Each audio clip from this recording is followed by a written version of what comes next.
Hello everyone. 21st century के new era में सभी लोग ऑनलाइन ट्रांजैक्शन कार्ड जैसी ऑनलाइन सर्विसेज को इस्तेमाल करना पसंद करते हैं।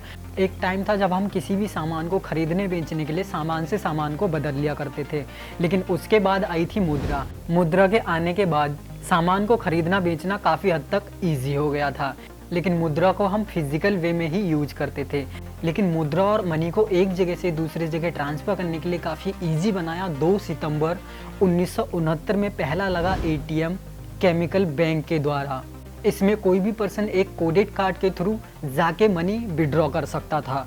यहीं से आई थी एटीएम की क्रांति। उसके बाद मार्केट में डिस्कवर, वीज़ा, मास्टर कार्ड जैसे काफ़ी सारे इंटरनेशनल कार्ड्स ने अपनी जगह बनाई। वहीं इंडिया में पहला एटीएम 1987 में एचएसबीसी बैंक द्वारा मुंबई में इंस्टॉल किया गया था और 1997 तक आते आते पूरे देश में 1500 से ज़्यादा एटीएम लग चुके थे। इन सब के बीच में ट्रांजैक्शंस को ईजी बनाने के लिए कई सारी कंपनियां नए नए तरीके लेके सामने आते रही, जैसे कि एटीएम कार्ड। और इसके बाद क्रांति आती है डिजिटल पेमेंट्स की, जिसमें पेपल जैसी कंपनीज वेस्टर्न कंट्रीज में ग्रो कर रही थी। वहीं इंडिया में ऐसा कोई भी इंटरफेस नहीं बना था अब तक, और ना ही इंडिया के पास अपना एटीएम फिजिकल कार्ड था, लेकिन बहुत ज्यादा दिनों तक ये चला नहीं। अब यहीं पे इंडिया के लिए सबसे बड़ा टर्निंग पॉइंट आने वाला था 2007 में, क्योंकि 2007 में इंडिया का सबसे टर्निंग पॉइंट जो आने वाला था वो ये था, इंडियन बैंकिंग सिस्टम को कंट्रोल करने वाली RBI, reserve bank of India और आईबीए, इंडियन बैंक्स एसोसिएशन ने मिलकर एक नए पोर्टल को इंट्रोड्यूस किया, जिसका नाम रखा गया एनपीसीआई,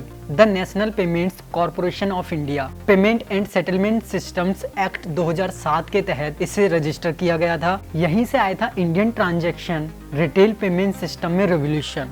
इस रिवोल्यूशन के दौरान इंडिया ने अपना खुद का रुपे कार्ड बना लिया था और उसी के साथ साथ एक बैकएंड में नई सर्विस पर काम कर रहे थे, और जिस नई सर्विस पर काम कर रहे थे उसका नाम था UPI, unified payment interface. UPI को 11 अप्रैल 2016 में लॉन्च किया गया था, और यूपीआई के आने के बाद न सिर्फ इंडियन ट्रांजैक्शन में रिवोल्यूशन आया, बल्कि इसने ट्रांजैक्शन को इतना ज्यादा स्मूथ बना दिया कि एक आम इंसान भी अपने पैसे को सिर्फ एक यूपीआई आईडी के थ्रू और मोबाइल नंबर के थ्रू पूरे भारत में कहीं पर भी किसी भी व्यक्ति को ट्रांजैक्शन कर सकता था, वो भी बिना कार्ड के और बिना बैंक जाए। यूपीआई को बैंक अकाउंट से, डेबिट कार्ड से और अब तो क्रेडिट कार्ड से भी लिंक करके आप ऑनलाइन ट्रांजैक्शन में पूरे इंडिया में कहीं पर भी पेमेंट कर सकते हैं। अभी यूपीआई ट्रांजैक्शन की बात करें तो इंडिया में 376 ऐसी बैंक्स हैं जो यूपीआई इनेबल्ड हैं, और अक्टूबर 2022 के डाटा के अनुसार अक्टूबर 2022 में ही